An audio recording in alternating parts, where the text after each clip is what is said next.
Yes. We're doing it. Let's make the background cool. There we go. Oh yeah, you got your fancy dancy background. My PMG background. Did you see the part yet on the live that we did regarding your auction where Steven made Bill a precious metal gem? Yeah, the green or the blue. Yeah, I was dying. I was dying. He put a metal logo. It was too funny. That was impressive on such short notice. Well, he's an artist. I mean, he can do that stuff pretty quick. But yeah, so let's see if I can get a couple people to pop in here, and then we'll get rolling. Sure. Yeah, it was funny because when I was editing the video at like 1 a.m.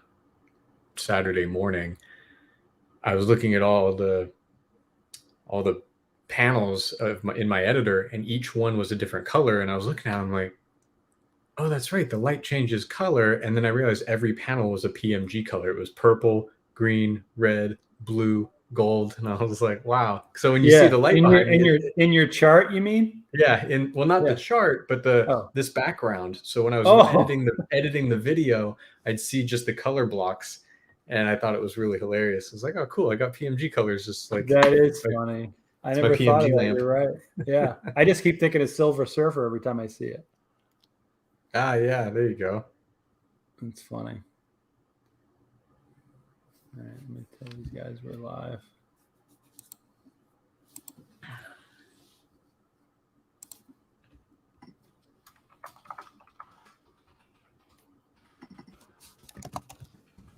My daily COM-C check. Okay, nothing new. Okay. No.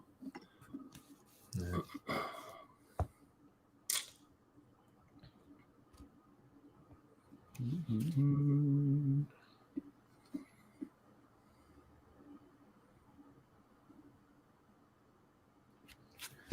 Oh, I need some water. It's been a long day. I hear that. So what do you do for a living? I am in the same line of work as Mr. Spidey Jew. We're both in the mortgage biz. Mm-hmm. Yeah. All right. Hey, Jayhawk, how are you, buddy? So cool. We got some people starting to pop in. We'll see if we get anybody else, and then I'll start with those hard-hitting journalistic questions. Yeah, make me sweat. Bryce, what's up, buddy? Bryce, what's happening?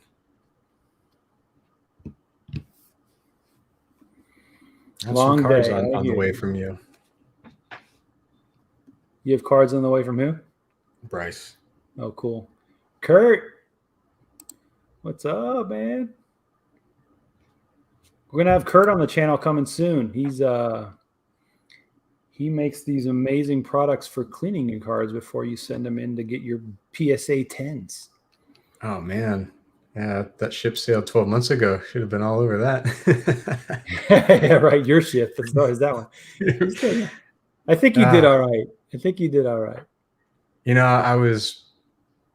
I've never sweat more handling all of those 180 some odd cards into top loaders. A lot of them were already in top loaders, but actually all of them were. I don't know what I'm talking about. Oh, I had some in one touches. Yeah. And I was trying to submit them to PSA, so I was like, oh, those have to come out. So those were. Did you actually put them in card savers, all those cards? You nervous? I was, but you know, I gotta hand it. A buddy of mine, Mickey's Precious Gems, actually helped me prep a lot of these cards, and so I was really fortunate to have his assistance because I hadn't done any PSA submissions and I didn't even know how to do the paperwork, but he had done all of it already. And so we met up and he helped me fill everything out and box everything and team bag everything. And then coincidentally, I was leaving the country. I was gone from December 17th till January 17th. And I was trying to get all of my cards out the door to PSA to Goldin. And I actually was able to hand him all of my reds and all of my blues. And he he came through and totally bagged them all, prepped them all, and got them off. So it was magic. The way it happened, how it all happened. And I have to take that back. That was during October, the last time I left the country. We got Mr. Stephen Candell here. Scandell, what's up, buddy? How you doing? Oh, I get it now. Yeah, super excited for you, man. That was a great sale. Thanks. I think I missed the beginning. Did you already get the happy or sad, thumbs up, thumbs down? No. We were just waiting for some people to pop in here before I start my hard journalistic questions. All right, cool. I'm just going to get why on the wall. There's a good question from Bryce, real quick. Does PSA only take cards and card savers? They will take them in other things. I mean, like Flippin' Steve says he sends all his in mags or one touches. But they tell you the way to send them. The way that they like to send them is in a card saver, which is it's a semi. It's flexible. I've got one right here. So it's flexible and you can easily reach in there. But I think what Neo was telling me is the reason they like you to do these is because they actually cut them so that they can remove the card without having to mess with any of this. So they like you to send them in these. Yeah, mine was everything was penny sleeve, top loader, team bag. You did top loader? Yeah. The hard top loaders? Yeah. Yeah. Nice. Yeah. A lot of I can only imagine what their resale looks like for all the top loaders that they get. Yeah. You know what? I should put my headsets on so we don't get feedback. Do the professional thing. Yeah, we should all just get microphones like you and Spidey Jew. Yeah, I got a little blue snowball everywhere, but I think Scandell's got the fancy dancing one too. All right, so we've got a couple questions that I was really wondering about, and so let's start with. I know you said you weren't able to be at home and watch your auctions go, and where were you? What was going on when these auctions were ending? And for those of you that are just joining us and don't know exactly what was going on, Brian, the Amazing Spider Guy, had two huge complete PMG sets, the red and the blue of 2017 Flare Spider-Man, in various grades. It seemed like the majority of them had averaged out around an 8 versus, based on the video that he put out recently. But the blues went for $168,000 and the reds for $120,000. So the question is, where were you and what the heck were you doing when these ended? Why wasn't it important enough for me to be glued to my computer? No, I, like many of us, I have a day job, and sometimes my commitments extend into the weekend. So I was at a charity poker event in downtown LA, hanging out with some work and industry friends. So it was a good time. But while I was out there playing with funny money for a better cause, I had the phone open in my lap at every table I was at and hitting refresh or responding to text messages or whatever, an occasional phone call that would come through. So I didn't have the opportunity to watch it and be present in either case. Really, I kind of failed at both. So I was 1 foot in, 1 foot out in each occasion. Cool. So I think you said you got a phone call or something, or what was the actual when you saw them both end? What was kind of your? Have you exhaled yet? What's going on? Yeah. So as you could imagine it at a charity function in the city of Los Angeles, there's a lot of booze flowing, drinks are flowing. Yeah. It's a very social event. It was a good time. Yeah. So I was feeling really good and was maybe less even concerned about what was going on the auctions. And so I got in my car at about 9 p.m., 9:30. It was an early night by anyone's standards, but and then it was an hour drive back to Costa Mesa in Orange County here. And so I got back home, and that's really when it started to hit. And I was on the phone with one of my buddies. Yeah. And it was kind of like, hey, here's where these things ended. And some of the first initial feedback was like, hey, we're kind of thinking these underperformed. And I'm like, what are you talking about? This is amazing. This is fantastic. Yeah. and I know we have some questions surrounding that, I'm sure, but yeah, I was ecstatic, and it still kind of felt like cloud nine, like it still wasn't real. Yeah. And truth be told, until the money's in my account, it's not all that real for me. Yeah, so understood. Yeah. I got 30 days. Right. Well, then that leads me kind of into one of my other questions, and I'll let you go next, Stephen. So why Goldin? Why an auction house? Why was it security? Was it just, what was the reason that's the route that you wanted to go to send these? I know there's been a couple of instances, with some other auction houses that might not have had the greatest press in recent times. The confidence that I saw from a lot of the sales popping up on Goldin. I mean, if it wasn't for that bronze set that sold for 27,000? Something like that. Yeah. Yeah. If it wasn't for that set, I wouldn't have done what I did. I was perfectly content moving it on my own. Everybody in the online community probably remembers I posted this set raw for $15,000 12 months ago in the group. The blue set, and nobody bought, nobody bit, and I even put it on eBay just to test the waters, and nobody wanted it. And that's so painful. And I was like, all right. And hey, you know what? Good for you, though. Yeah, hindsight being 2020, I was like, this is a good move. But I had heard about Goldin. I'd seen some of their auctions. Obviously we saw, I forget his name, but he had the 2013 and 2015 retro Spider-Man rainbows go out. Mm-hmm. Yeah. He was kind of the catalyst to all of this, really. And we have to give him credit because he really put it out there in a big way. With just singles, and that was an impressive feat for what they did. In the what was that, almost a year ago now? And then obviously when the bronze set moved, that kind of motivated me. And seeing that success story on Goldin is really what sold me on that.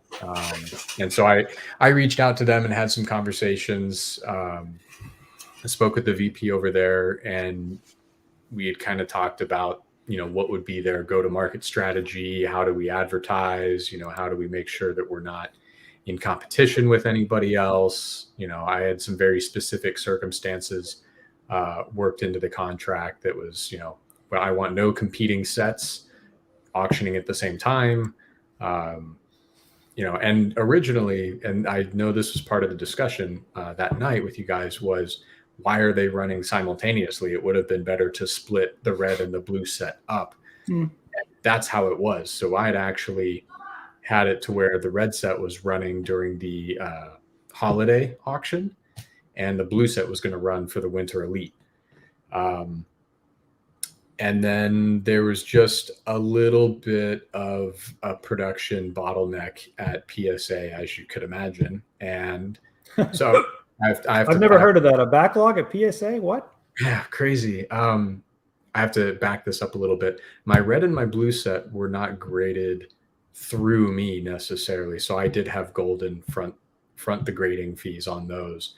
Okay. But in order for that to happen, I send them to Goldin checks them out. They put them in their inventory, then they ship them over, which is hilarious because I'm about 10, 15 minutes from PSA's office. Right. So I was like, I could just walk them over and drop them off. And they're like, no, you have to send them to us. We have to check them out. And I said, well, okay, that does make sense.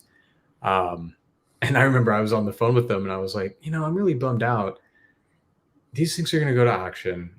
And to answer the question that I'm sure some people are thinking, yes, I do pay for those fees. The grading fees, Goldin did front them, but they come right out of my winnings. So that is that is taken away going in. Right. Yeah, and that makes perfect sense. If these were selling for $1 million, it might be, maybe I could work in a grading fee being subsidized, but not quite the case. Anyway, so I sent these off and I was like, man, can you guys ship them to me so I can just hold them for a day? And they're like, no, they have to come right back to us. Right.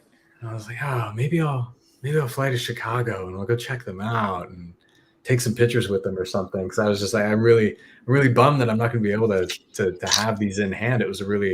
It's my version of an NFT. It was just like something I couldn't touch and hold. And I was like, yeah, it's just going to be sold and I'm never going to have it. Yeah. All right. So Steven, did you have a question for Brian? Yeah, two. But can you define competing sets? When they said there won't be any competing sets, does that mean competing Marvel sets or 2017 Spider-Man sets?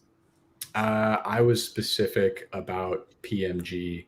I didn't want any other PMG sets competing simultaneously.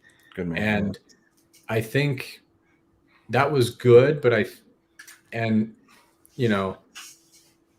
to put the tinfoil hat on for a moment, right? In the way things did work out, I think it was a little convenient that the red retro raw set came out during winter and my set got pushed into the winter elite. I think it could all just be coincidence. And ultimately at the end of the day, I'm happy with my results. So I can't think too much of it. But what I was told was that, hey, PSA is taking a little long on the red set. They already had the blue set in hand, which was really odd. But the red set, even though they're submitted simultaneously, was taking longer. So I guess they were really working hard on that Spider-Man 9, which I can't argue with that. Right. So you're gonna take a little longer and give me more 9s. It's all good. Yeah, I was like, you guys want to sit on that for a week and just drum up some more 9s? I'm cool with it. Yeah. Cool. Question 2 I had was, can you tell us a little bit about your acquisition of these sets? When did you kind of assemble them, and how long did it take you to do that? And did you kind of have to, like how you went about it? Were you buying them one by one? Were you trading for them? Just the whole, paint that picture for us. You're right. The strategy was purely from my incessant need to complete a set. I am habitually, or have been up until recent, a set collector. So when I chase the set, I chase the whole thing. I want every promo. I want every prototype. I want if it got shipped out to potential owners, I wanted to have a version of it, a copy of it in the collection. So that's what I kind of liked about the PMGs, was that there was so many different colors, and I really dug that. And it was also from an FUSM set, which is that's my set from 95. I love 95 FUSM. That's my childhood. So that nostalgia hit was huge for 2017. And I was new to EPAC. I was new to the online community in 2020 is when this all kicked off. And so I had one of those same posts, in the Facebook group. Hey guys, explain to me EPAC. Do I get real cards? What happens? Like, it was really like high level questions of someone who just had no idea what they were doing and wasn't willing to take the time to learn it himself. They were probably a lot friendlier about answering that question back then. Right. Yeah. They were like, oh, we shouldn't have helped that guy at all, which is like what I know a lot of people were feeling. So once I found out what EPAC, it was funny. I was buying a bunch of stuff on eBay on ComC. So from ComC direct. And then I was like, oh, wait, I can just sign on to ComC and save money. Why am I buying this on eBay? Right. So, like, I had bought like half my bronze set through eBay, and then back when they were at like $2 or $3 a piece. And then I migrated over to ComC by the time I started getting heavy into reds and blues and greens and purples. But every now and again, I'd have that gambler's itch to go back onto EPAC and buy a box and just spin the wheel and see what I would hit. And I quickly realized that the ratios that I was pulling PMGs and other chase cards, or just any cards really, was just working against me. And on EPAC. Wow. I basically bought a case. I bought one case, so 12 boxes, 144 packs. Here were my highlights. One blue Black Cat, a red Hulk, a red jack-o'-lantern, and then like 7 bronzes. So they weren't one per box like X-Men Metal recently. They were. Well, the bronzes are included in that. So they but he just named like six or so. So he bought a case. Seven. I might be slightly off, Like I might have had 8 or 9 bronzes and then just the 2 reds and the 1 blue. But I did get 12 PMGs out of it. Okay. So I did get 12, but like no greens, no purples, no golds, and nothing higher than a blue black cat and a red Hulk and whatever the other red was. It wasn't anything to write home about, and there were cards that I actually already had. So I was like, this is pointless. I was like, I'm gonna have to buy like 400 boxes just to like make this work. So I was buying everything I had needed on ComC. Now, mind you, I wasn't buying multiples. I didn't look at this as I'm gonna character collect, I'm gonna hoard, or I'm gonna do anything for trade. I was playing checkers, not chess at the beginning, because I wasn't aware of how important e-pack trading was for certain acquisitions. My thought process was like, well, if I want it, I'm just going to pay for it, name your price. But some people are like, I need something in trade. I'm not going to just take money for this thing. A lot of collectors' money is worth less than trade. Yeah. Right. So I've learned now, that. by the way, you thought you were playing checkers, but not only were you playing chess, you were playing whatever is past chess. Right. In hindsight, like your forethought of this set was amazing. Well, and I've gotten that question too, like, what's the next big thing? What do you see? And I'm like, I don't, because I bought this with the intent to keep. I had plans for these sets for display. Like I really wanted to build something really cool and unique with this set. I wanted to have from bronze all the way to purple, and I got, as I mentioned in some other videos, I got up to 37 purples, and I was a man on a mission, and I tapped out when purples broke $1,000 is when I stopped. My price sensitivity to Marvel, or just cards, I've only collected Marvel my whole life. I was collecting in the 90s. So back then I was paying at best for a top tier hologram card, maybe $20, right? Maybe 30. There was some stuff from 97 premium. Those holograms would go for about 90 to 100. There's 3 of them in that set, the Holo Motions. But that was it. So when I got into this and I was buying greens for like 50, 60 bucks, I was getting purples. Now, I want to ask you this. There's a reason I'm asking you this. Like, when was that you were buying the greens for that amount? Like, how long ago was that? 2020. Don't ask. I was going to say, don't ask. Well, there's the reason that I ask is because it's been a big thing on social and everywhere else that everybody's like, oh, this, Marvel cards, they've run up, it's a fad. And this stuff has been happening for longer than you think.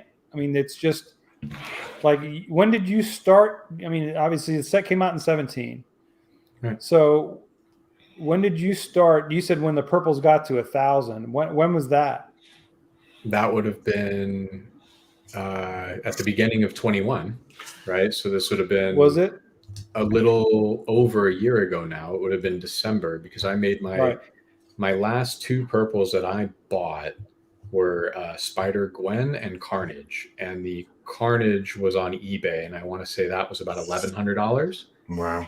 And I paid that premium because it was Carnage, and I was like, well, there's not very many of those, and I can't find Venom. I'll settle for this one. Correction, I bought if I can't trade for something because I lack what I need to trade, I'll buy what I need to trade. And so I made a move. There was a gentleman who had a purple Venom, and he was just a symbiote collector. And I had talked to him for the last 2 years trying to pry the Venom from him. And finally I said, look, tell you what if I could get you an alpha purple anti-Venom? Would you trade me straight over for your non-alpha Venom, or trade plus cash? And he says, you know what, if you could do that and some cash, he's like, I'd probably let it go. And I said, great. And I hit the buy it now button on eBay, and I bought that card $950. And I said, all right, I got this for you, man. How much cash you want? He says, you know what, I thought about it. I'm just not, I can't let go of my Venom. And I was like, oh no. This is my 3rd most expensive card I've ever bought. That's a curse. I've heard that happen to more than one person. That was person. the best mistake you've ever made, right? Yeah, I can't argue with it. I'm not stuck holding a card that's of no value. that card's actually already sitting back on Goldin today. Oh, that's yours. Well, you know what's funny? Well, the reason that when you mentioned the purples, that I said something is because everybody's saying how this is just all Marvel cards have just taken off in the last 3 months or so, and that's just not accurate. But secondarily, you were talking about that Gwen, right? Would you say it was $1,000 for the Gwen? Yeah, that Gwen just sold 3 days ago for 18,000. The red Gwen? No, purple. That was my purple. Purple. Yeah, so that was my purple, and that was a steal in my opinion. I think so too. There's more behind the scenes that was going on. That card technically sold for a little bit more than what is advertised, but there's just some other moving pieces in the backdrop. So that card, we'll just say that you can chalk up to 20. That was a $20,000 card at the end of the day, which I still feel is a bargain. There's probably another 10,000. There's another 10,000 there on the table, I think. But there's, my understanding was that was the last purple these particular gentlemen needed to finish their set. And the bulk of that set had already come from my collection.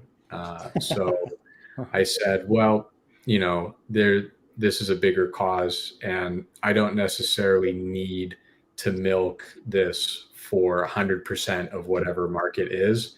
I'm okay with leaving a little bit on the table. There needs to be some room for growth, right? And I know that's a sensitive topic right now, but for as fast as it has grown in the short period of time that I've been involved, I think that there's still growth ahead. I think my auctions have set the floor, and I think what we're going to see now, because on PWCC there's a blue PSA set and a red PSA set closing next week. And both of those, I'm not too familiar with PWCC. I can't say whether or not I would entrust any of my stuff. I've watched quite a few auctions on there. They I know that they had a little bit of a shaky past with eBay, some stuff that went on there or something, but from what I've seen and what I've watched, and I mean, it's very similar to a Goldin platform. They do the extended bidding, and they really vet out the buyers. So I know when I set up my account, they asked me for bank account information. They wanted all of it to make sure that you were a vetted buyer, especially in the more higher end stuff. So, I mean, that's the security that I like with these auction houses as a seller, is that not only do you have vetted buyers, you don't have, people that are just slamming the snipe button at the last minute because there's extended bidding. And then you as a seller, because of that extended bidding, you're going to actually get the best dollar out of it, because it's not just a boom, boom, boom, boom at the end. And then, whereas then it ends at a certain amount. Somebody goes, you know what, I would have paid more. Okay, well, it's extended bidding, so you get to. Yeah, this is essentially, I think you guys were talking about this in that live stream the night of. It's essentially the auctioneer with his gavel, ready to slam it down and saying, all right, last call, we got the last 2 seconds. Oh, we got a bid. Okay, it's continued. We're gonna keep going. Hey, so, no. Exactly. Yeah, I can't talk that fast. So the big question that I had, and I put in our chat, but we wanted to save it for this, was, now personally, I'm a big fan of the blues. Now, I thought the blues would easily be double at the end of the day than the reds were, but a lot of people are saying, well, reds have better eye appeal, this, that, and the other thing. To me, I like the blues. I've got one red behind me, and I've got like 3 blues, and the blues. Not to mention there's half as many. Obviously, there's 49 versus, was it 99 or 100? Right. So were you disappointed in where the blues went and then happy where the reds went, or was there any of that, or what was kind of your thought process there? Knowing my cost basis going into it, I was happy with, I had my floors, I knew where, all right, if they sold for this, and there was some concern. At one point I have some communication with Goldin. I'm like, hey, if the reds, because again, with the reds going out first before they were combined, I said, if the reds don't hit this, then I'm going to postpone the blues. So we were using that as some market sensitivity testing and seeing where things were going to land. So I actually said, if these reds don't clear 40,000, I don't want to put blues out. I want to wait until the market gets stronger. And that conversation is now 90 days ago, if not longer. I'd have to look at my emails. But so that's how funny how quickly things change in such a short period of time for this. Is in 90 days, I was concerned about a $40,000 floor being met, and then obviously went to 120. Like it 3x that. So it was really that blew my mind. Now, whether or not I think that there could have been more in the blues, because I think it's easy to run with the approach of, all right, reds are at 100, let's, for the sake of it, 100, blues are at 50. It should be twice as valuable. And I'll run with that logic every day, and I'll side with it. I think that is perfectly fine as a baseline, but I think there's a multiplier of maybe even 20% on the rarer set as you go. So multiply it by 1.2 or 1.25, and I think that would legitimately put the valuation of the rarer set at double and a quarter over the next rarest set. So if my reds sold at 100, I think my blues should have been at like 220. Right. And that's what I was thinking going in, because that's one of the first questions we asked going into your auctions were, hey, where do you guys think these are going to end? And I basically said 100 and 200. But as we did obviously the math, and we've been watching comps, it seemed to be that the red versus blue comparison has been about a 1.4, 1.5 pop up. Stephen, Right. I think you had looked at that too, yeah? Yeah, exactly. About a 1.5.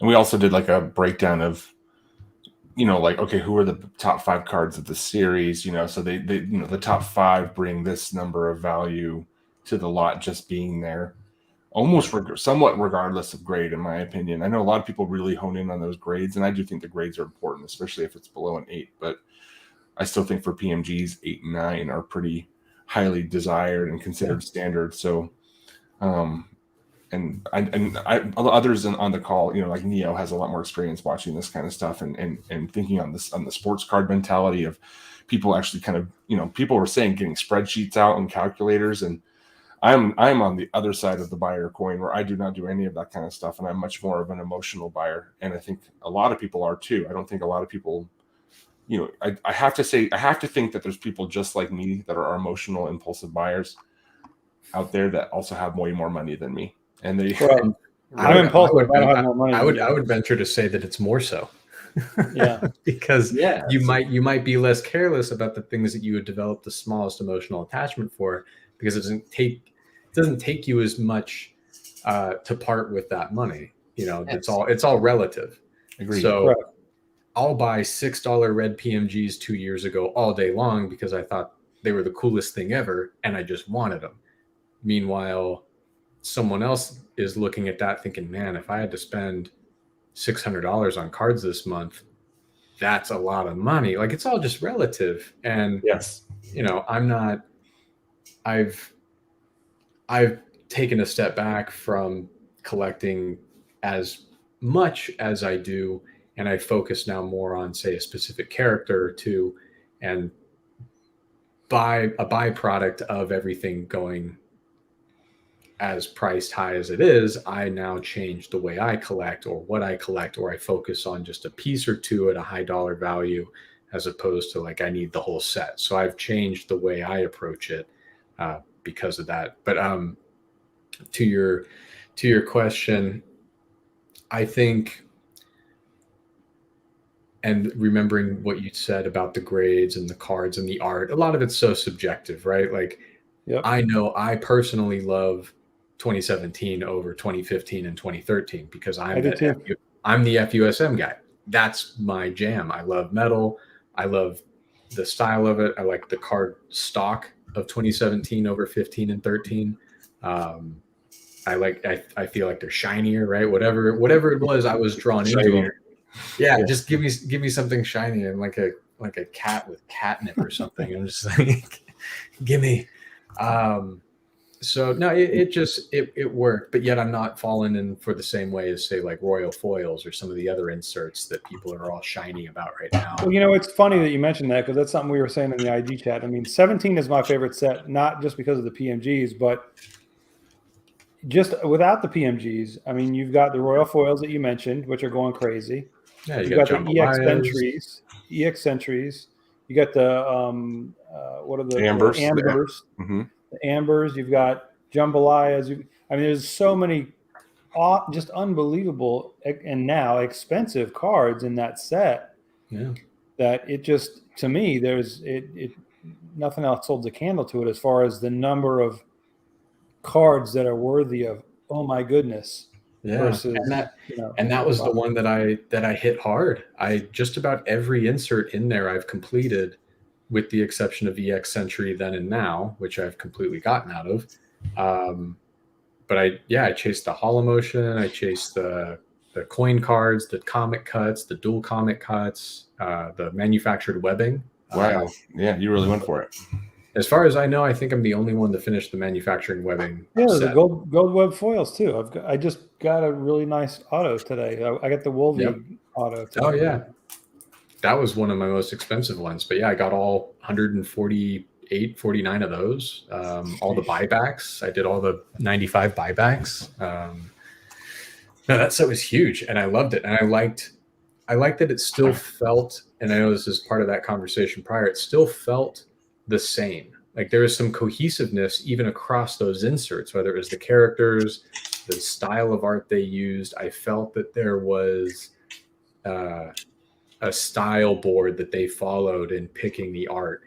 It might not have been as close, and I know one of the comparisons was say like Nick Fury on the metal versus Electro or Vulture.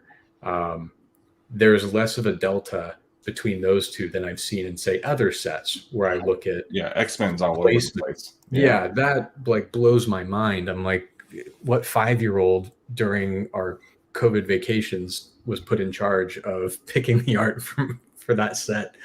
No offense, but yes. Totally whoever's 5-year-old did do that, I'm sorry, you did a great job. Yeah, exactly. I'm so sorry. Yeah. All right, so I've got a question in regards to selling. Right. So there's been a kind of a stigma in the Marvel community about, oh, you can't sell, don't make a profit, don't. And I know you and I both have a very similar opinion on this, but I'm in the camp of, especially in your position, because not everybody's in that position, but if you don't sell, you're doing yourself and your family a disservice. So where are you in regards to, in general, selling, buying, selling, making a profit, where are you on that as far as Marvel cards? What was the original? You said there's a stigma. There's a stigma. That's just something people who don't sell their cards say. Or maybe people that don't have cards worth selling say. Right, yeah. Broad stroke. That's just something poor people say. No. I feel like you don't even need a moral high ground to sell your cards. You don't need to be having a tumor removed, or your cat doesn't, need an operation. You don't need an excuse to sell the things that you own. If you own a classic car and you take it to Barrett Jackson and you make 6 figures on it, the car community is not going to turn around and say, "Why the hell did you do that? You've done all of us a disservice." Yeah, you're not a true car guy. Yeah, you don't love Mustangs. What are you talking about? You're not a collector. Yeah, you're kicked out of it. Like Jay Leno's not going to care. Like, no, sell all the cars you want. Doesn't matter. One, it's your stuff. 2, once it leaves your hands, it's no longer your stuff. So detach yourself from that, and whatever happens to it. A lot of people were worried that, oh, you're selling to people who are going to flip and make more money. Good. I don't care. Once it's out of my hands, so long as I got a fair deal, or I feel like I did whatever I could to wager a fair deal. And yeah, there are people from dollar cards to $100,000 cards that will either try and take advantage of you or manipulate a situation so that there is some emotional attachment. You just have to be smart, right? Have a good group of people in your corner, have a good cabinet that you can kind of call upon and get advice and get some gut checks before you do anything big or just small. It doesn't matter.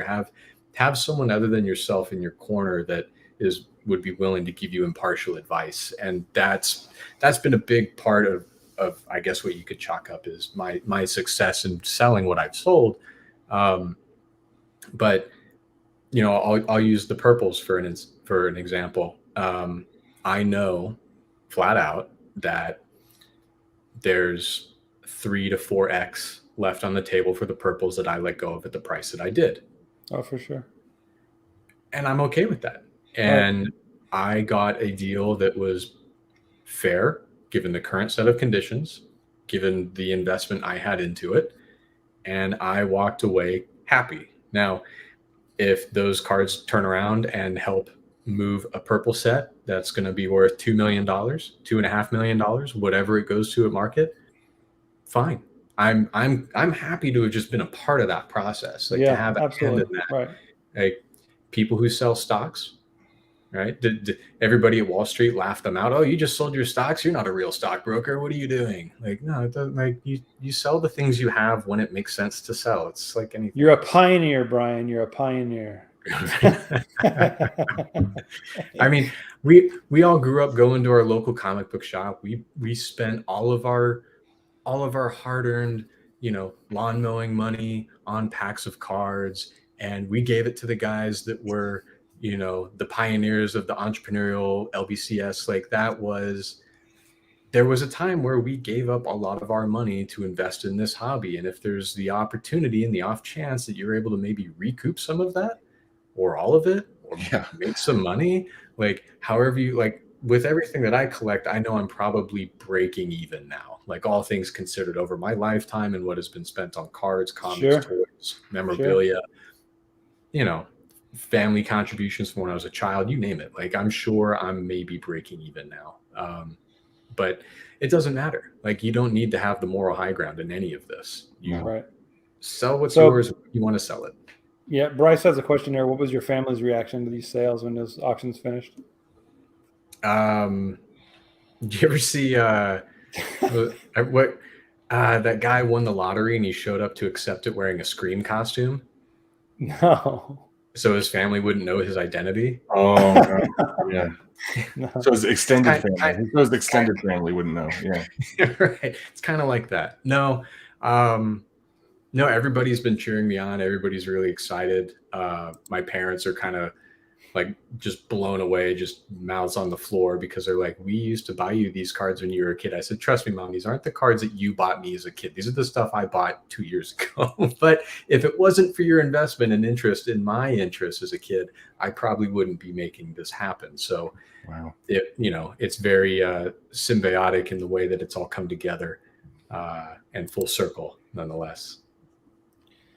Full Metal Gems, our buddy, wants to know if you think there'll be a 13 Jambalaya for a top tier character going on auction eventually. I mean, personally, I'm just going to throw in real quick. Grading those has been a difficulty. So that's, but the 13 or the 15 and the 15s, or just you said the 13s. All of them. All of them are tough to grade. I've got 6 or 7 at PSA that I should be getting back next week. I wanted to have them before these comps come in. I had an hour-long conversation with a buddy on Sunday who was looking at submitting his red and blue sets. And I said, look, the only reason I submitted my greens when I did, my purples when I did, was because I knew that it was never going to be cheaper. Because as soon as these comps come out, it doesn't matter if you tell them you'll take a year. I don't need them. Take 12 months. Take 24 months. They don't care. If it's worth a certain amount, you're paying a fee and you'll get it in 2. It doesn't matter. Did you send them express, or did you send them standard, or how do like what speed do you send those in? Well, that's the thing. You didn't have a choice once they hit a certain tier. Oh. So anything over $2,500 and up. Right. Or anything. You'd have to undervalue your card. So then if there was a loss, you'd be in trouble with insurance. Is that right? Yeah. Not only that, but so my understanding was that PSA assigns value and corrects the tier once you get the grade. So I had, which is crazy because of how quickly things have moved. I actually got an upcharge on my miles because my blue miles was a 9. Mm-hmm. So we put them in at 150 a pop, and everything went through at 150. I had already graded my blue Spidey on my own, so I put through red and blue on my own, knowing that they would comp high in the next few weeks to beat that $600 fee. So those came back. I should have put in miles. I don't know what I was thinking, but in the time that they were handling that card, there had been a close of like a PSA 7 or 8 miles, close to 10 grand. And they PSA wrote Goldin back, and they're like, yeah, we're putting this blue miles, which is a 9, in the higher tier. So now that's a $600 grading fee, which I just opened these two tonight, just from in the mail. Ooh. Nice. See what you got there, Steven. We got Wolverine. Wolverine. Nice. That's 2013? 2015. 2013s are the orange and green, and these ones are the purple. Oh, that's right. Purple and turquoise. I have an interesting question. So, and you don't have to answer this if you don't want to. Did you have cards that you had duplicates of that you chose not to submit because you were doing a set that you wanted to hold on to anyway? So you're like, you know what? I like this card, and this one might be better. I'm holding it. You just want to know what duplicates he has. Well, you know, if I did, I wouldn't ask him on a live stream. Just asking for a friend. Yeah. No, you know, I categorically hate holding duplicates. I don't care if it's physical. I don't care if it's on my e-pack. If I have a duplicate, it's like money that burns a hole in my pocket and I have to get rid of it. It's some weird thing. But I did have some dupes, all of the PMGs that I pulled on e-pack, the bronzes, the red, and the blue. And all of those have either been put to auction on eBay. Spidey Jew got my bronze Venom for like $50. Yeah, with a bronze jack-o'-lantern. Yeah, he has a way, that guy. Yes, it's karmic. He puts the Spidey juju on you. So no, I never looked at the set and then pulled from it and then moved the set. I have decided to become a Spider-Woman character collector. Oh, cool. And there's a reason for it. I like his case. I got to get one of those cases. Oh, they're beautiful. Link below. No. So is that a gold? That's a gold. Come on, man. Did you pull that? No, I didn't pull anything. Everything was bought. I want to say I bought this for about $180. And how long ago? How long ago was the real question? Again, 2 years ago, but sadly this graded at a 7. I don't know if you can see that. So that's a 7. Still, it doesn't matter. It's a 101. Yeah. So I kept her and then the rainbow associated with her. So that's the only purple I still own. And that came in at a 9. Wow. Nice. So happy with that. And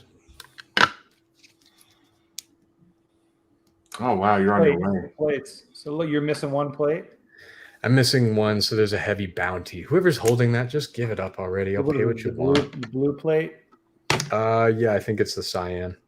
Yeah. Yeah. So yellow, black, and magenta. So yeah. I've got the patterned red, an extra red, and extra blue that unfortunately I didn't buy early enough. You know, hindsight, I knew that these auctions were going to go with my sets, and I didn't replace those cards. So I think I bought the blue and the red on eBay in the last 30 days. So I think the red was 150 and the blue was 200, which still isn't bad, I think. It still isn't bad. You think? Right. Let's see. Who else we got? Well, let's see. What's Josh saying? Someone should not. Yeah, he must have put us on 1.5 speed and listened to the whole thing and then caught up to the. Someone should not dictate why or how you collect them. That's correct. That is correct. It's your piece of cardboard. Do what you want. That's want. One of my biggest surprises entering this into this returning to the Marvel online scene is how prevalent that attitude is. I can't get over it. It just seems like everybody has an opinion. Well, it's the same really with grading companies. I mean, people get this weird thing about what grading? Who cares, man? Grade it with who you want. Yeah. Whatever. Yeah, there's a lot of there are reasons for all of them. If you like the way that an HGA slab looks, go for it. God bless. Mm-hmm. Yeah, it's all personal preference, but I think there's a handful of characters out there that try to make themselves a martyr amongst the collecting community and hold that flag really high, annoyingly high, where it's like, yeah, no, everybody's profiting right now, including some of the flag wavers, and it's a little, it's disappointing, but you can't, we're not the world police, so it's not like you can say don't do that. You're going to have some bad actors. You're going to have some people that have some ego, and that's just comes with territory wherever we go. It doesn't matter. We just got to do our best to keep our heads above water and fight the good fight. So Bryce has another question. I think you said eBay, or how did you get it? I don't remember what you said on that. How did you that was an eBay buy. An eBay buy. You said like 2 years ago though. Yeah. So, and a bit of my strategy in buying, which I know we chatted about earlier in brevity, was buy in bulk. So I'd find somebody who's holding a lot of inventory, and my message to them direct on eBay, or I'd search their handle on Instagram and message them and say, hey, look, you have 100 cards I want. Let's work something out. And more often than not, that would generate an interest and a discount over the entire purchase that brought the cost basis down. It was part of the whole bartering experience. But if these guys are paying $12 a pack or $130 for a box, if they sold a bunch of cards that covered a few boxes, they're okay with that. That's a good yard sale. That's a good yard sale, garage sale technique too. Don't over tip your hand. So at the Tampa card show, here's the good old fashioned top load little boxes. Oh yeah, right. Those clear jewel cases. Right. So and the lids are all broken and falling off naturally. But almost all of them were 93 masterpieces. And I'm like, you know what? For $25, I'll take a shot. And the two best cards, as far as how they look, are those two. Horrible cards. Absolutely.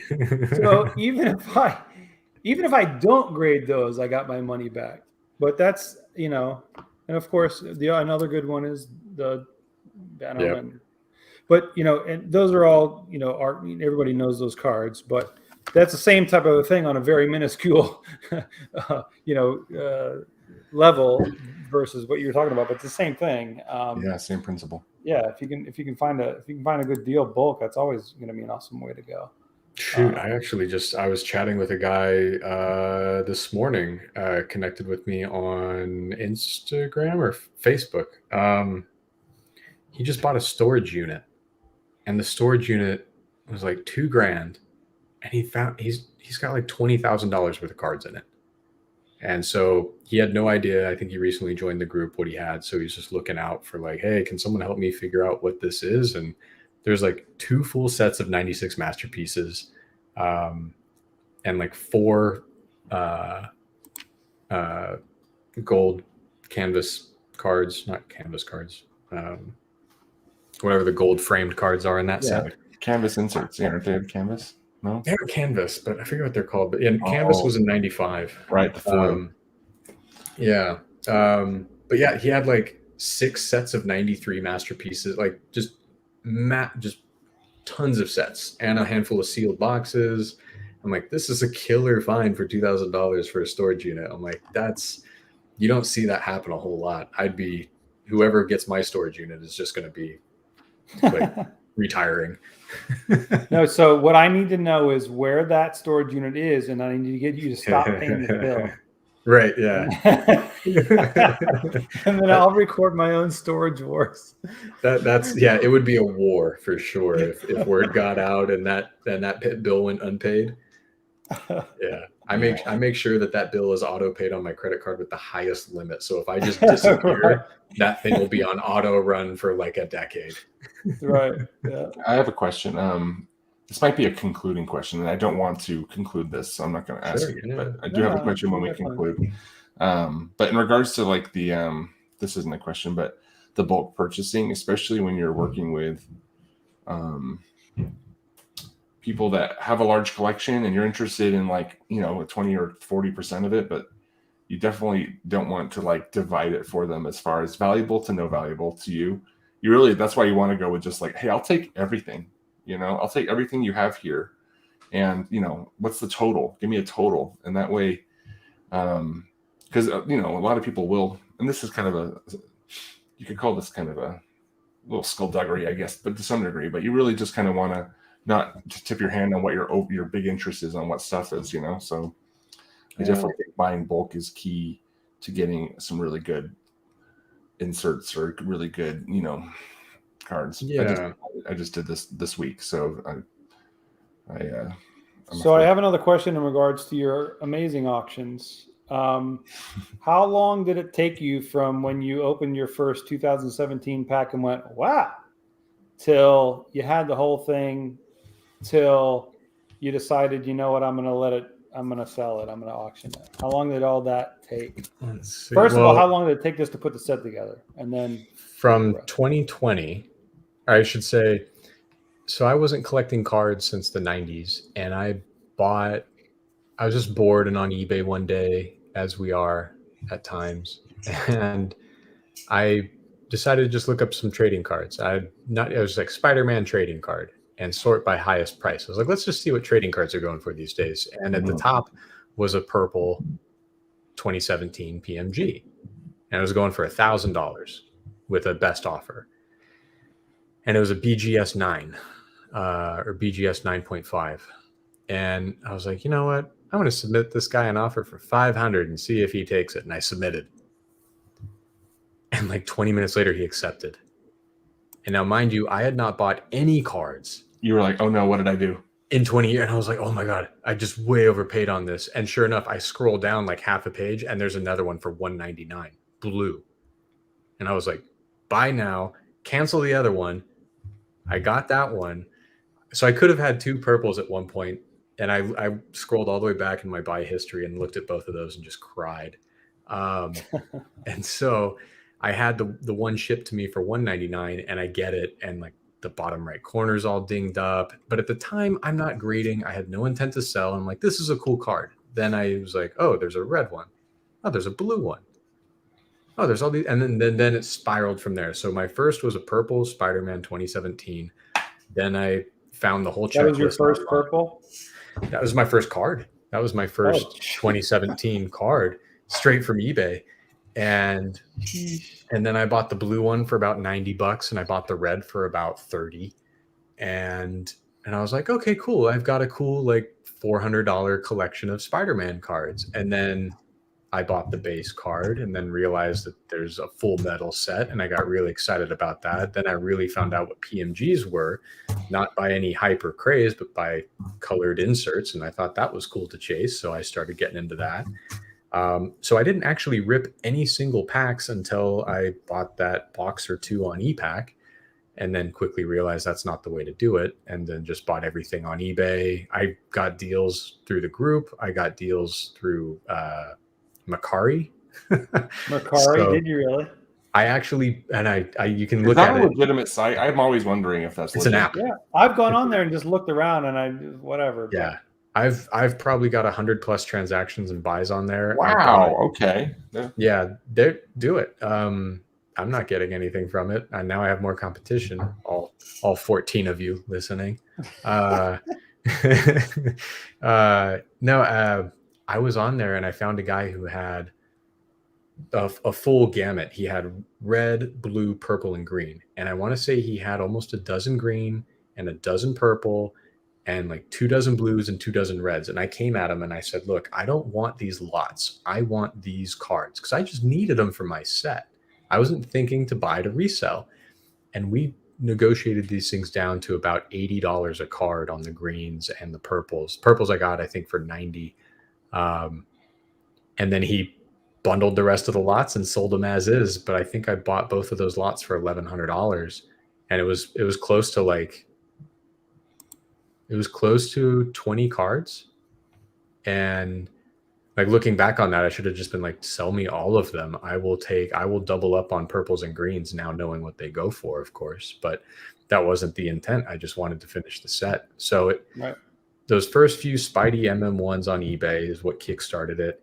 It took me about a year from 2019 to 2020 to get sucked in. And then from 2020 to 2021, end of 2021, is when I realized these things need to be graded and go to auction. Whenever that bronze set finished up at Goldin was really the catalyst for me to say, all right, it's time to move. And so by December, I had made some moves. By January, they were in the queue. February, they're sold. By March, hopefully I'll be paid. And the rest is history. Unbelievable. So how long was it? So let's see, when was that bronze sale? That was, I don't how long know. ago was that? Months. It's not that long. Must have been 6 months. Okay. Maybe. And then, so yeah. So how many of the cards that you sent for your auctions were already graded versus they had graded? Only 2 were graded by me. Just the 2 blue and red Spider-Man. Everything else was graded by them.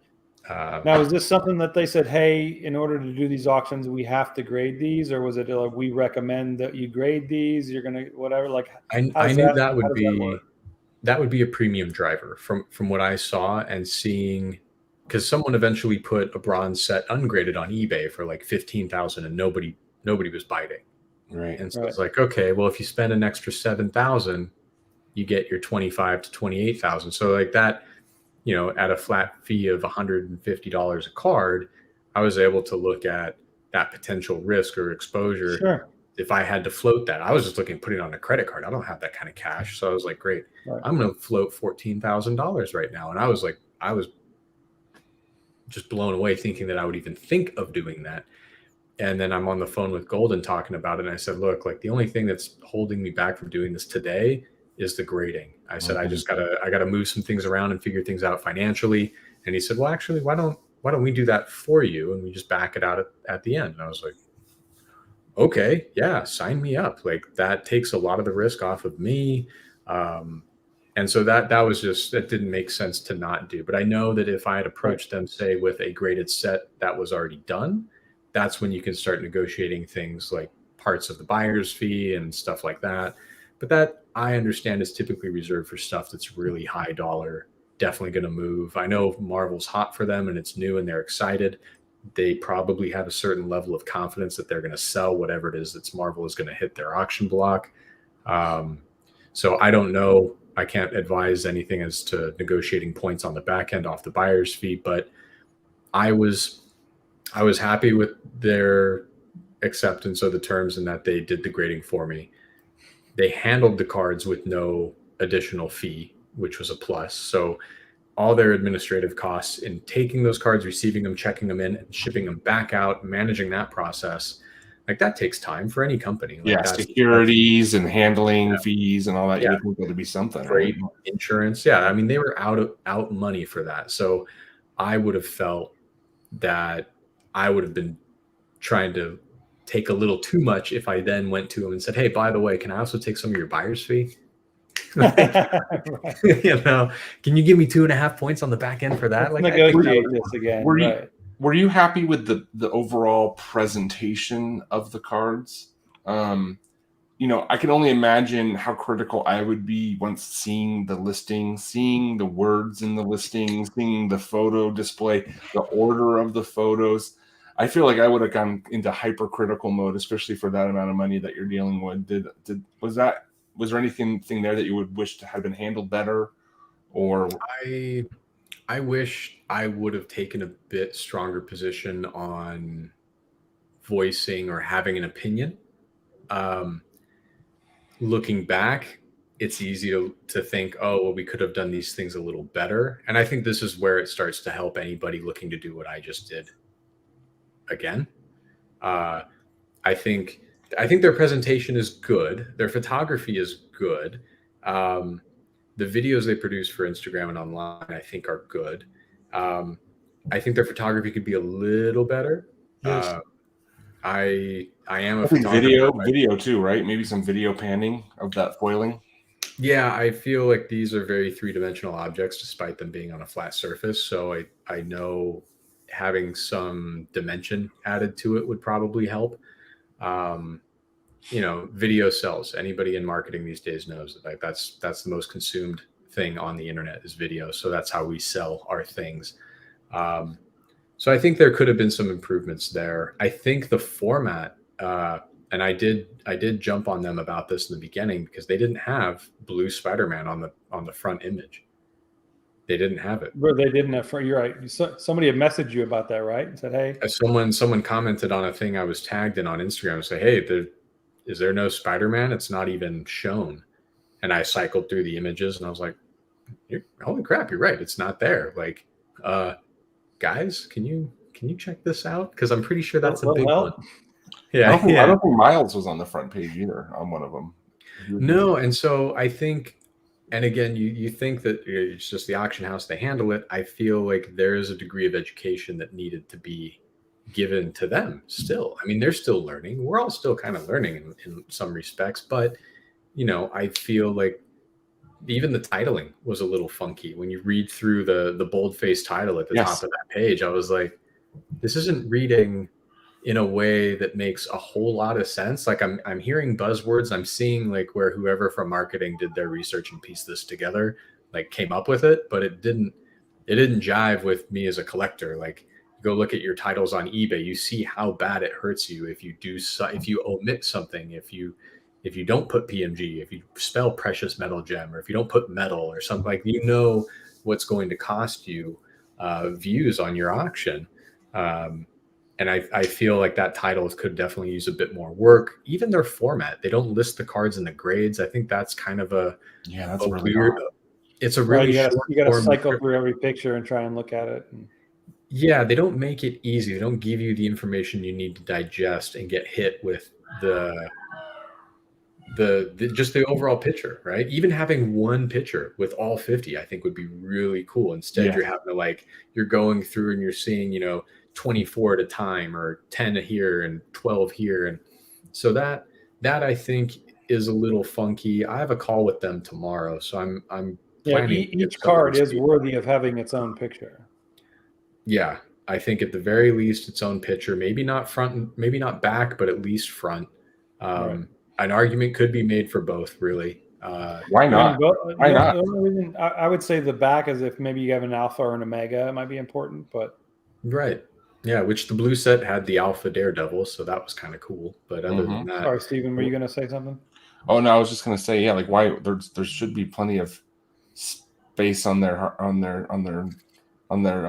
server to house lots of images and lots of videos. And did you have any input in the actual? Like, do you think they would have been receptive to any typeface that you would have provided for them, as far as like the actual what you would want the auction to say, or did they just want to handle it all? I'm sure they would have. And I would advise anybody who's looking to hand off their heavily guarded treasure to an auction house to, why not? Like you're giving them something that's generating them income. You should have just as much say. No, maybe not just as much. It's not your fault. No, but you're debatably an expert on your own collectible at that point.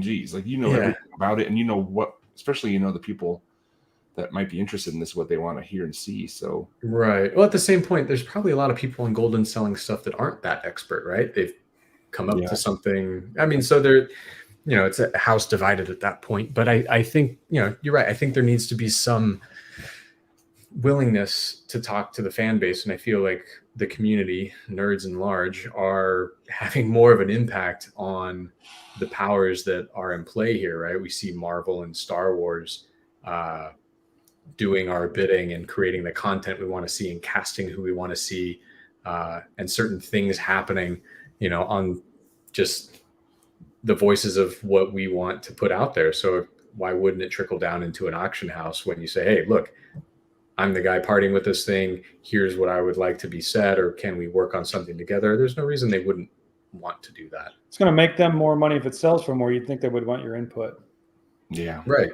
Yeah. We can only assume that everybody that is selling there is their own subject matter expert. So I've got a question in regards to grading. And so that's one of the big things that in the Marvel community, we've talked about this a little bit before, but I don't want to say like, what do you think that, what would it have gone for raw versus not? But I think this shows for the people that are maybe hesitant or think negative on grading, the pros greatly outweigh the cons as far as grading a card. So not only is there a premium on the card itself, even if, like, for instance, I got this card back recently, it's only a 7.5, right? But I know that card is now protected. I know if there's an insurance issue, I've got proof of what this was, what comparables are, sales. There's so much more data that it gives you, and backup and surety of what that item is when it's been slabbed versus not, whether you intend to sell it or not. I think there's something to be said for, if I understand if you've got a $4 card, okay, no, but if you have something that has maybe some value to it, I don't see the reason that you go, no, I don't want to get that slabbed, other than I've got a bunch of them. This is the valuable one, and I have them in a set, and they all look the same, and you want them to stay the same. Okay, I get it. But as far as all those other factors, I mean, grading is just a no-brainer to me. Yeah, and that's said it before, that truly is another house divided, because you do have all these factions of different graders, and then you do have the one, that one tribe in the corner who's like, we don't grade anything. That's the worst thing you could do to a collectible, right? The comic world is like that as well. And I get it. And that's perfectly fine. But yeah, I do side with you in that sense that I will grade any and everything that is of high value just to protect it. I like the idea that they can sit here in a foam case and I know that they're not going to get damaged. Right. Otherwise they're sitting in top loaders and they're sitting in one of these, which is arguably okay. But God forbid there's a fire and sprinklers go on, or someone throws a hose through the window to put out a fire, and next thing I know, my cardboard collection has just been completely soaking wet. It'd be nice if these things were encapsulated and airtight, because that would be less of an issue. It's funny being a collector as long as I have, because I used to do a lot of sports cards back in the day and everything else, and I've had that exact cardboard box that you're talking about, and I've stored them in different places: attics, basements, garages, rooms, everywhere. Yeah. And I've had, those little stinking bugs that'll crawl in there and they'll eat the cardboard and they'll get in there. Yeah. I've had them go through, eat the cardboard, go into a top loader and eat through a Peyton Manning rookie. Had that happen. And if that was in a slab, guess what? That wouldn't have happened. Yeah. So, right. I mean, that's the story. That's you should have started with that. That's how you sell it. Well, to me, it's a no-brainer, but I'm going to top loader some stuff right here, right now. I'll tell you that. I mean, even the top loader, they was in a top loader, because I had put everything in top loaders, but they got inside the top loader, inside the sleeve, and they're going. You got to do 2 sleeves on both ends, right. Then the top loader, and then you do painter's tape across that. That's the only way.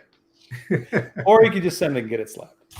Yeah, that's true. I've been kind of somewhat rude, but at the same time, I'm industrious. I like to do 2 things at once, but. All these cards I had just purchased from a buyer, and he had just flipped the raw cards into the card saver. Mm-hmm. And this is right from pack pulled. He pack pulled a raw card. Raw card 2015. He slid each one in there. No penny sleeve. No penny sleeve. So I just went, what I did is we were just talking about it. I cut up the sides of each one of these and then carefully pried it open and pulled the card out, just like PSA does, or whoever's doing that. And that's a man who likes to live dangerously. It was scary, but they look good. I don't think I have any damage, but still, I just don't think he knew. He didn't know penny sleeves, are ideal. But by the way, that card, I'm going to give you my address so you can just forward that card that you just held up. Yeah, I mean, this is all from the bulk sale I was just talking about. The Gambit, though. Come on, Gambit's my dude. Yeah, great cards. Good work. As soon as you get a double on that Gambit, you got to let me know, my friend. So Surfer wants to know where they can check out your YouTube channel, Brian. Yeah, also the Amazing Spider Guy. There's a whopping It's all 4 underscores videos. though, right? Or Maybe. I don't know. Yeah, try both. If you see my logo, it's the animated version of me with a camera. It says Spider Guy. Bryce messaged me about the light. It's on Amazon. It's pretty badass. Thank you. It's cool. It's a little astronaut, and he sits on my nightstand, and his head is on a magnetic seat, and so you can position it around the room.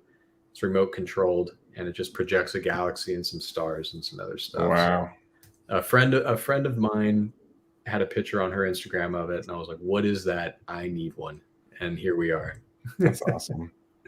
Lighting is talking about lighting is so important. Like I just actually right before this, the reason why I was a few minutes late is I just ended like a mail day, and I was showing like all of these PMGs and all the lighting and how much dimension they have when you kind of tilt them to the camera. And and that's one thing. Like again, looking at your auctions, I was like, man, this looks so static.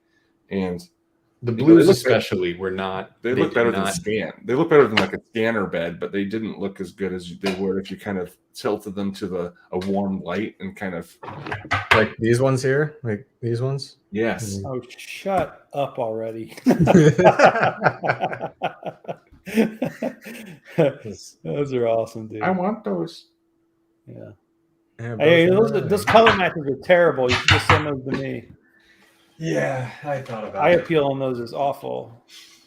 Like that's one thing. Like I was live reacting to this card, and you can see Wolverine in the hologram right there in her. Oh, hang on.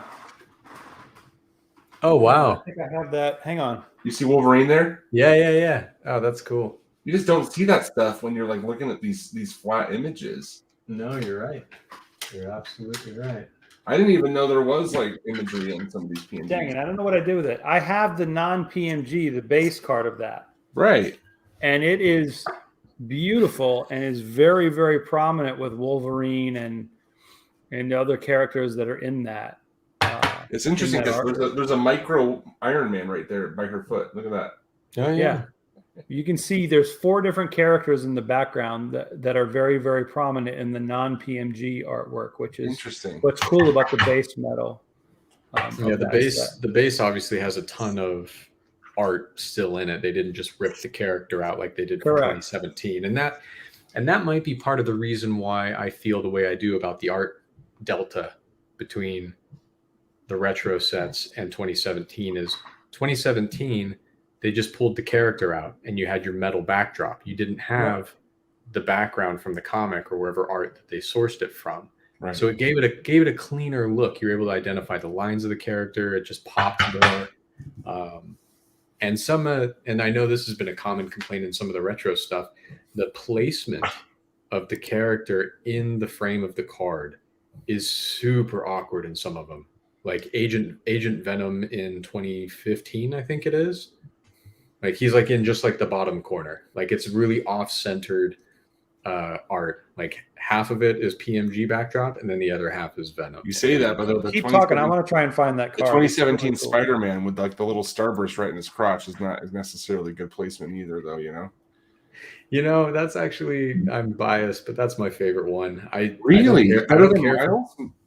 Well, no. I mean, out of those 3 Spider-Man PMGs that we have for 3 years, I like that art, that version of Spider-Man better than the other ones. And the reason I say that over 2013, I think would have been better, but I felt like the foiling almost matched the reflection and the reflectivity of Spider-Man's red on the red PMG. It almost looks like a flat card. I didn't see a lot of variance between Spider-Man's suit and the red backdrop on 2013. It's bugging me so much. I think I put it in my. Yeah, he looks a little dark on 2013. He looks a little bit in shadow, which is kind of an interesting choice. Yeah. Who are you talking about? Spider-Man Pmg Comparisons. Peter Parker Spider-Man. Yep. Amongst all 3 years. Yeah, I also like the centering. And 2015 is cool, I guess. I do like the webbing effect on that one. Like that is a cool look. Yeah. I don't like the 2018s are the first ones that I had pulled. So I took a big hiatus. I came back to Marvel cards in 2018 when I just happened to buy like 6 boxes of 2018 X-Men, and I pulled the PMGs and I was just like, what is this? I just went right past it. They didn't talk much at all. I've discounted 2018 to like not even exist. Here, I'm gonna do this real quick. What is that? What is that? What is that? I'm just gonna keep saying this. What is that? What is how do I do that? Hang on. All right. How do you do the? I didn't know you had such fire, man. It's your base. Oh, nice. I thought that was the gold. I was like, wait, what? No, this is what I was talking about. She's just wiping out all the X-Men. Yeah, the base cards are super. Like, I did a 2015 pack opening last week, and I had never opened a pack before, and I got an Ant-Man medal, and I just kept looking at it. I'm like, guys, I can't explain to you how beautiful this card is in real life, and all the details. And I had seen the Ant-Man PMGs, but just seeing all the background stuff, I was like, this is like, you should not be presenting these PMGs on the presentation without those base metal as well. They just look beautiful with the base metal.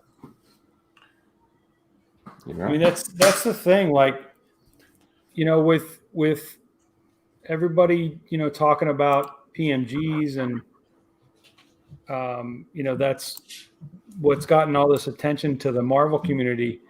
That's true, but that's literally the tippy top of the iceberg. So the original gold PMG. Oh yeah. So this is where your 2015 pulled their bottom logo and art was the silver or metal and gold blasters. Oh, I see that. Yeah, I see that now. So that's where your 15 retro pulled their base art from, and then obviously they put the rest of the card, and then your 2013s and your 2017s pulled the base from the actual base card from the same 95. So that's where they pulled that from, and that's why I dig that one so much, because those were the base card. I didn't care so much for this when I saw it on the retro stuff, so that's also why it wasn't drawn to me. I was like, it's not as cool in my head as that. Still pretty cool, but yeah, I like the presentation of that better as well. Yeah, this is like a laurel that you see, you know, at like film festival or something, like where you've got all the laurels and all the fanciness going about. That's what I like. Fantastic. My question was, how much of your profit, if you want to call it profit, because as you said, it's a lifelong of collecting that you're finally breaking even, but how much of your profit have you negotiated with your significant other that you're going to be able to put back into this hobby? How much is she going to share with him? Like, well, are you like, okay, I'm going to put 10 grand back into Marvel cards? Like, do you have any idea? I have to assume you are going to put some back into Marvel cards. You're sick. No, because I'm sick. I've like I said, I took a step away from Marvel a little bit. I'm not all too excited. Maybe it'll change, but I'm not really looking forward to the next Spider-Man metal release. Oh, come on. That's blasphemy. Yeah. You're the Amazing Spider guy. How in the world can you say that? Practicing self-control. I say that, but then I jumped into another big fandom of mine. And man, I see a lot of people picking up those the Boba cards. Is that Boba or is that Jank? Yeah, it's Boba. Yeah, Boba. What series? That's a new one, huh? This is Galaxy Topps Chrome Galaxy, and this is a 1 of 10. This is basically a green PMG. So, I've liked Star Wars since I've liked Marvel. They're both equal forces in my nerd life. So I started. We are all nerds, my friend. Yeah, we are. Nice. So you know. Yeah, so I started digging into Star Wars again, and I really like that. But I'm having to pump the brakes on that a little bit because I did go in a little hard in the paint. So you know, the money that's coming in is largely going towards our first house. The missus and I, you know, we're living here in Southern California, needs no introduction. It's not a cheap place to live. Coming up with a down payment for a home in SoCal, you basically need to have about $300,000 down. So while still paying somewhere between $3,000 and $4,000 a month for rent, if you want to live in a decent part of town. So, dude, I've done a couple loans in Cali. Yeah, it's for reals. Yeah. Yeah. So that's largely where it's going. I'm lucky in that some of my previous debts have pretty much been cleared on account of some of my other sales. So it's worked out to set up for a pretty nice future. I've got a 15-month-old daughter, and so we're starting to plan for a future accordingly, and this is definitely going to help pave the way for that. Yeah, you could probably buy a doghouse for that in Southern California, right? Yeah, we get about a 600 square foot studio. Yeah. No indoor plumbing. Right. Yeah. You have to go to the roof. You don't have to answer this. What part of Southern California are you at? So I'm based I've moved probably 12 times in the last decade. I just kind of see everything. I'm currently in Costa Mesa, which is near Newport, Huntington-ish. Yeah, we were in Redondo Beach for 13 years. All right. Yeah, you're familiar. Sorry, question regarding your auctions again. So you had mentioned the green set. Is that something that you think is on the near horizon, far out of the way? You may not do it at all. Like, what are the thoughts? Because I know you haven't finalized that decision. Right. I'm open to it, to moving it, but because at the end of the day, I know I still have my bronze set, which I'm still a big fan of. I still have my patterned set, and both of those I do plan on sending in for grading. Just to have those sets, I think will be cool. And then my one rainbow, right? My Spider-Woman rainbow, that I'm keeping. But the green set, and where I see that being valued, that's a 7-figure set for me. If you extrapolate the reds, it's a 10x from reds. So we're at 1.2. You would think so, right? Right. So applying that logic, I don't think it's far off to say that it could be for 1.5 to 2.0 if we're really talking big numbers, but that wouldn't be something I'd leave to chance. That's something that and the thing that a lot of people don't think about, they're thinking, oh my gosh, that's crazy. There's no way. Well, think about this for a second. There's literally only 10 of each card. Like, for instance, one of those cards, I have a green. I know of another one that's for sale, and I know of another one that's in a collector's hands. That's 3 of them, and you've got another one. That's 4. There's only 6 more of them in the world. So to collect that entire set, and actually there's another set out there. That's 5. There's 3. I know where there's 4 sets, including mine, completed. So there's maybe that we don't know about 1 or 2. So to say but that we don't maybe know of that a certain card is. But so to say that you're not going to be able to, it's an irreplaceable set.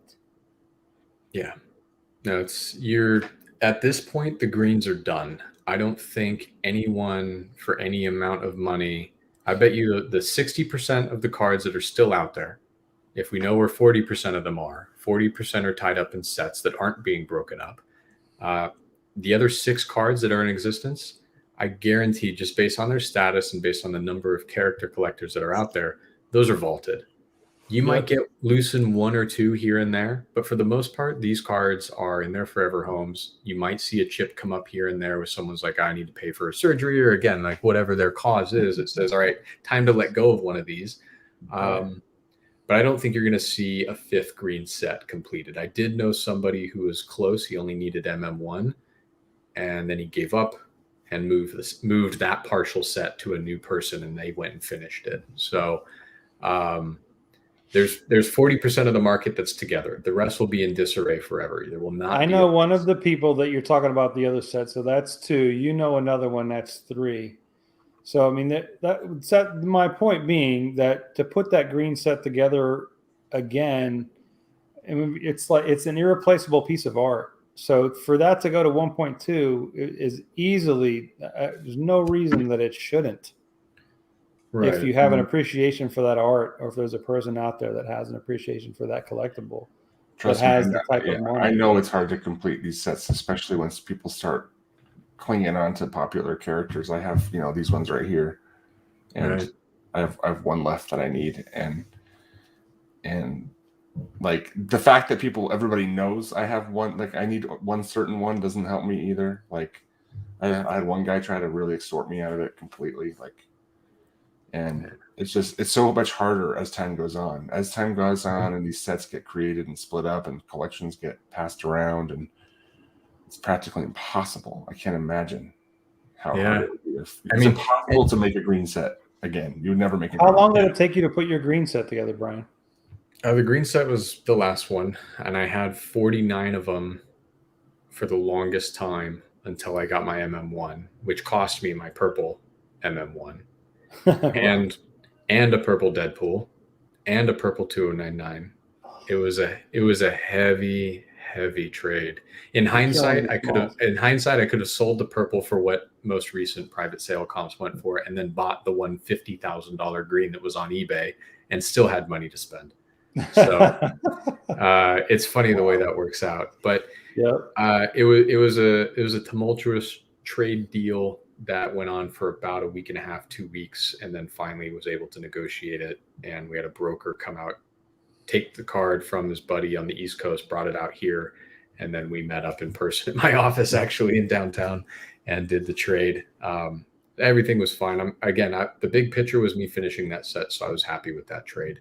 But it took me from start to finish. It took me every bit of 2 years to finish the green set, and that was the achievement in the set. I knew I had given up on purples at that point, so sacrificing some of those for the green set was just the right move.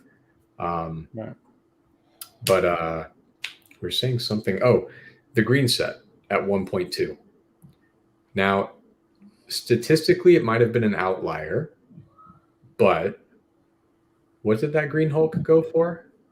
24? Oh, yeah. It was like 24, 26,000, something like that. It was. That was a crazy one, though. I don't know. That ends up being your per card average at 1.2.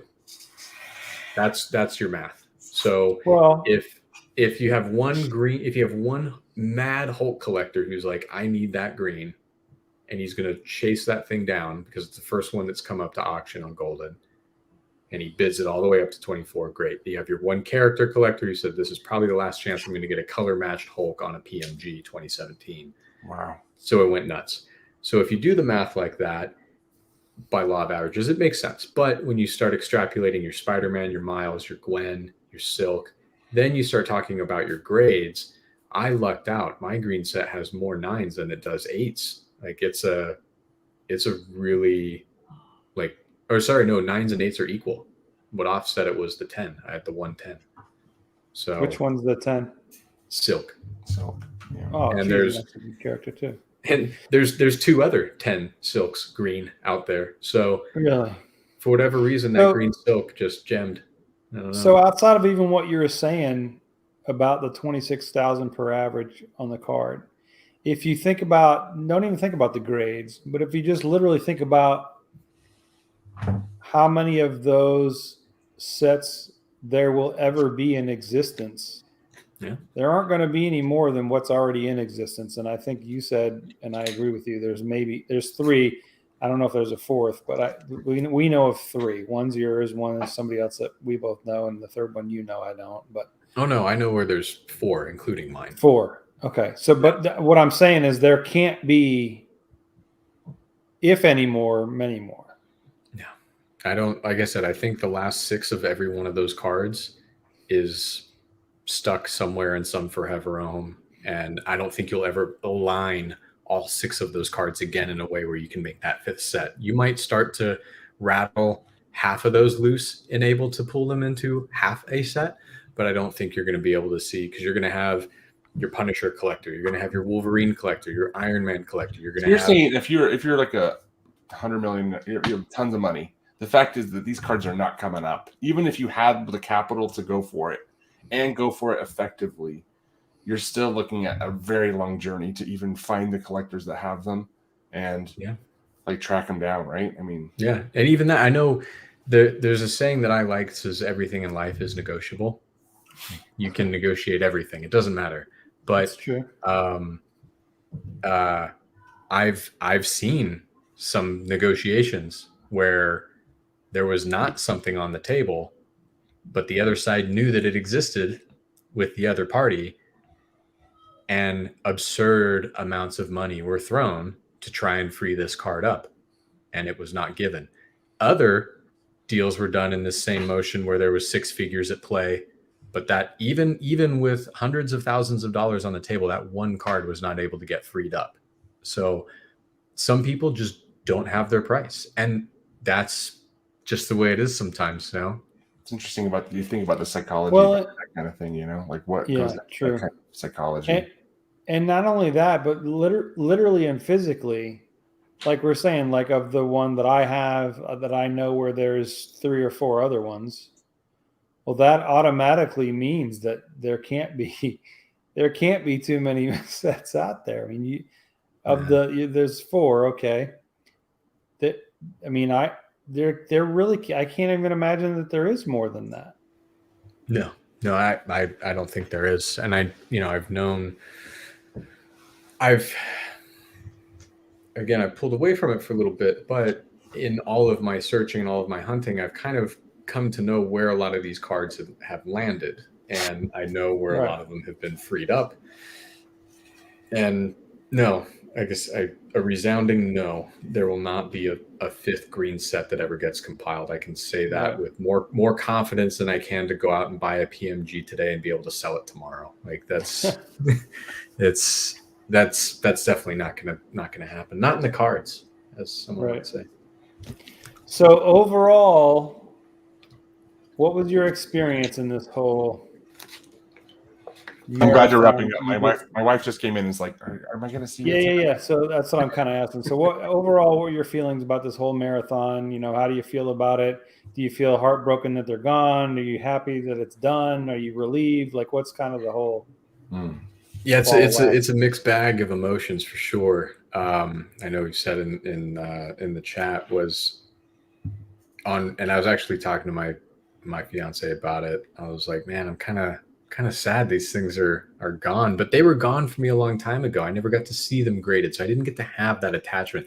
I have the green set. It's graded. I can touch it before I put it back in the vault, and it's great. But so I am more attached to that because I have it. I was able to say goodbye to those sets a long time ago and start kind of tapering off that attachment. So that part is easy. The other easy part is the fact that I have all these other awesome cards in my collection still. I have a whole shelf here that's got all my sets and all my stuff that's not worth anything that I absolutely love and I'm happy to have. So not so attached.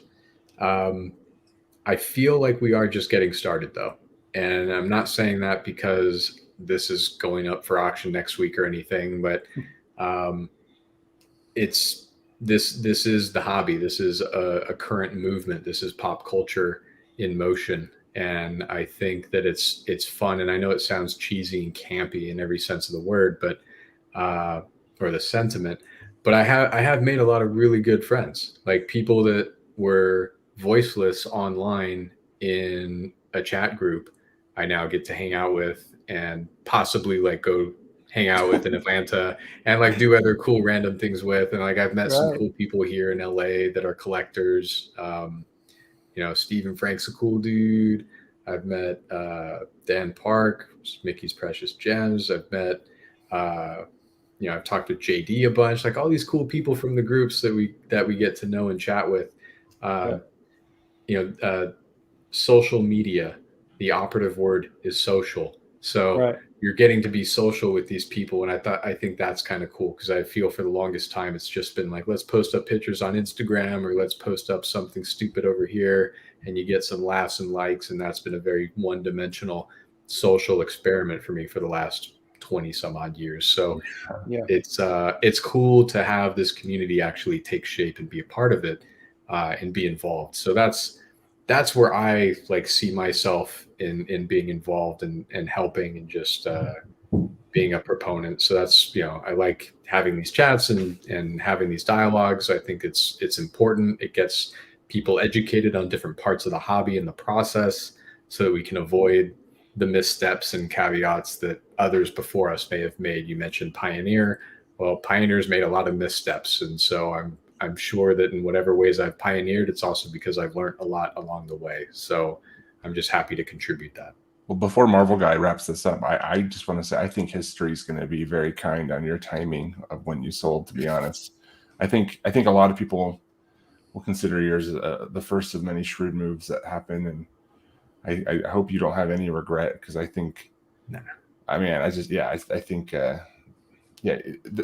that whole, hindsight's 2020, and the fact is that you're moving these cards at a really great moment, the biggest moment to date that has ever gone on as far as the price of Marvel cards. So to compare what happens 8 months from now or a year from now, that's not healthy, and B, it's just it wouldn't have really made that big a difference, You guys have seen. Go ahead. I'm sorry.